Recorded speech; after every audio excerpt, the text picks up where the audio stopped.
नमस्कार, capital TV Bihar देख रहे हैं आप और आपके साथ मैं हूं दिव्या।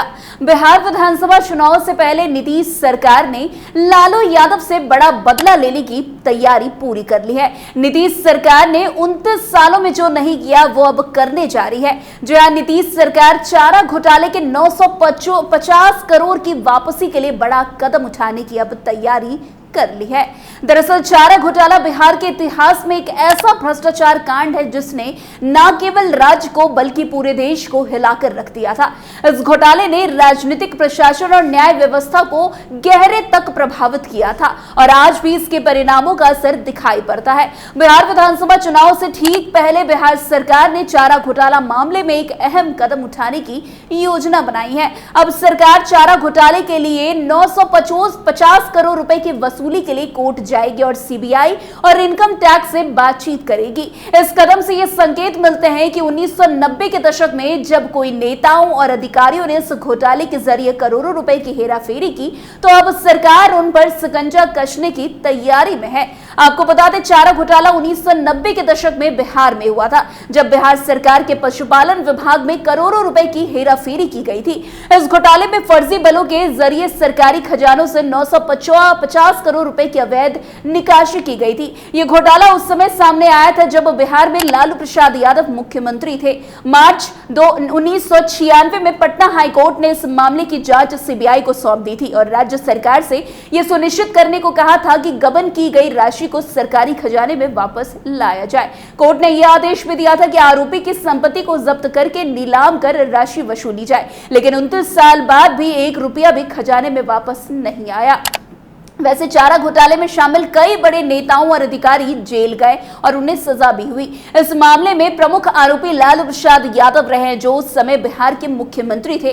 उन्हें डोरंडा कोषागार से 139.5 करोड़ रुपए की अवैध निकासी के मामले में 2022 में 5 साल की सजा हुई थी। हालांकि वे स्वास्थ्य कारणों से जमानत पर हैं, लेकिन इन मामलों का सबसे अहम हिस्सा यानी कि राशि की वसूली का काम अब भी अधूरा रह गया है, जो अब नीतीश सरकार पूरा करने वाली है। इस मामले में अब बिहार सरकार ने वसूली के लिए एक नया कदम उठाने का बड़ा निर्णय लिया है। बिहार के उप मुख्यमंत्री और वित्त मंत्री सम्राट चौधरी ने कहा है कि हम हर संभव उपाय कर रहे हैं ताकि ये राशि बिहार के खजाने में वापस आ सके।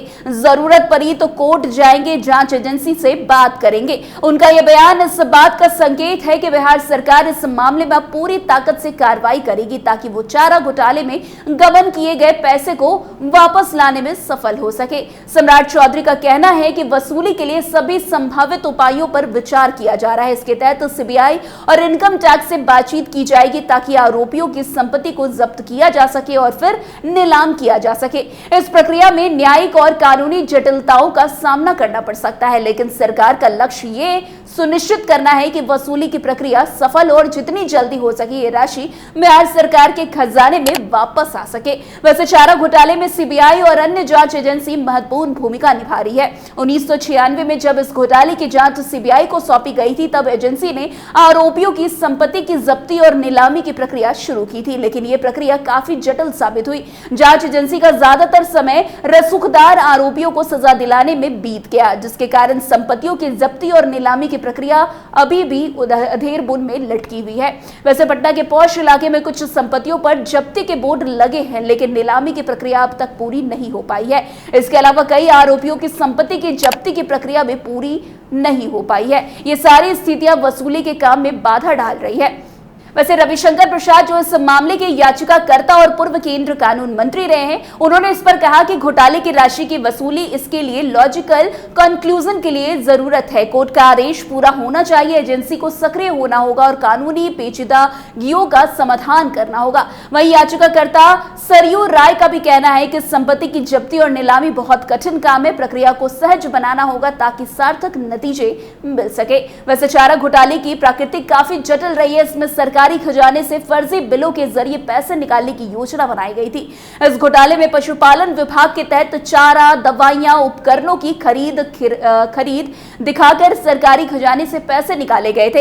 इन फर्जी दस्तावेजों के आधार पर करोड़ों रुपए की हेराफेरी की गई थी। 1996 में चाईबासा के तत्कालीन डिप्टी कमिश्नर अमित खेरे ने पशुपालन विभाग के दफ्तरों पर छापा मारकर इस घोटाले का खुलासा किया था। यह घोटाला केवल बिहार तक सीमित नहीं था, बल्कि अविभाजित बिहार यानी कि अब बिहार और झारखंड अलग अलग हो चुके हैं, उसके कई जिले जैसे कि रांची, चाईबासा, दुमका, गुमला, जमशेदपुर और बांका के कोषागारों से अवैध निकासी की बात सामने आई थी। इसके बाद पूरे मामले की जांच शुरू की गई, लेकिन यह प्रक्रिया इतनी जटिल और समय लेने वाली साबित हुई कि आज तक उन 950 करोड़ रुपए की वसूली नहीं हो पाई। चारा घोटाले में शामिल नेताओं और अधिकारियों ने गबन की राशि से भारी संपत्ति बनाई थी। इस संपत्ति को जब्त कर नीलाम करना था, लेकिन यह प्रक्रिया बहुत जटिल साबित हुई। जांच एजेंसी के लिए यह काम आसान नहीं था, क्योंकि कई आरोपियों के पास रसूखदार संपत्तियां थी और वे अपने संपत्तियों को बचाने के लिए कानूनी पैंतरे अपनाते रहे। चारा घोटाले में आरोपित कई बड़े नेता और अधिकारी हैं, जिनमें लालू प्रसाद यादव, जगन्नाथ मिश्रा और अन्य प्रमुख नेता शामिल है। इन नेताओं के खिलाफ कार्रवाई करना प्रशासन के लिए काफी चुनौतीपूर्ण था। उनके खिलाफ कार्रवाई करने के बावजूद संपत्तियों की जब्ती और नीलामी की प्रक्रिया में कई कानूनी और प्रशासनिक रुकावटें भी सामने आई थी। वैसे आपको बता दें, चारा घोटाला बिहार की राजनीति और प्रशासन के इतिहास में एक काले अध्याय के रूप में दर्ज है। इसमें शामिल नेताओं और अधिकारियों ने न केवल बिहार के खजाने को लूटा, बल्कि उन्होंने अपने रसूख और ताकत का इस्तेमाल कर इस घोटाले को अंजाम तक दिया है। हालांकि कई आरोपियों को सजा मिली, लेकिन घोटाले की राशि की वसूली का कार्य अब तक अधूरा पड़ा हुआ है। बिहार सरकार अब चारा घोटाले में गबन की गई राशि की वसूली के लिए सक्रिय कदम उठा रही है और उम्मीद जताई जा रही है कि यह प्रक्रिया शीघ्र ही पूरी होगी। वैसे सरकार का यह कदम चारा घोटाले के आरोपियों के खिलाफ सख्त कार्रवाई का संकेत है। इसके साथ ही यह भी जरूरी है कि जांच एजेंसी इस प्रक्रिया में सक्रिय रूप से काम करे और कानूनी जटिलताओं को हल करके राशि की वसूली सुनिश्चित करे। वैसे आपको बता दें, अभी बिहार विधानसभा चुनाव काफी नजदीक है, लेकिन चुनाव के पहले नीतीश सरकार ने जो बड़ा कदम उठाने की तैयारी की है, वो लालू यादव और आरजेडी के लिए बड़ी चुनौती साबित हो सकती है। कहीं ना कहीं विधानसभा चुनाव के पहले इसका बड़ा इंपैक्ट राजद पर पड़ता हुआ भी नजर आएगा। खैर, अब आगे क्या कुछ होता है, कैसे नीतीश सरकार लालू यादव और अन्य अधिकारियों से पैसे वसूली करती है, यह भी देखना काफी दिलचस्प होगा। तो आज की इस खबर में बस इतना ही। अन्य खबरों में हमारे साथ ऐसे आगे बने रहे और देखते रहे। तब तक के लिए कैपिटल टीवी बिहार। धन्यवाद।